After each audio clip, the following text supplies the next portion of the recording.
Hola, y en este video te muestro cómo activar el DNS personalizado en aplicación STARLINK.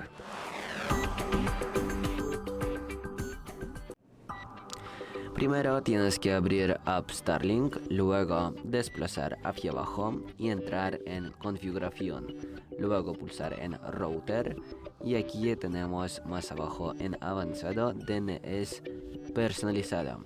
En mi caso, como yo no tengo conexión a internet a mi STARLINK, yo no puedo activar ese DNS personalizado, pero tú vas a tener conectado y simplemente activas y luego seleccionamos en guardar. ¿Qué es el DNS personalizado? Pues en 2-3 palabras, el DNS personalizado es servidor de internet elegido por ti.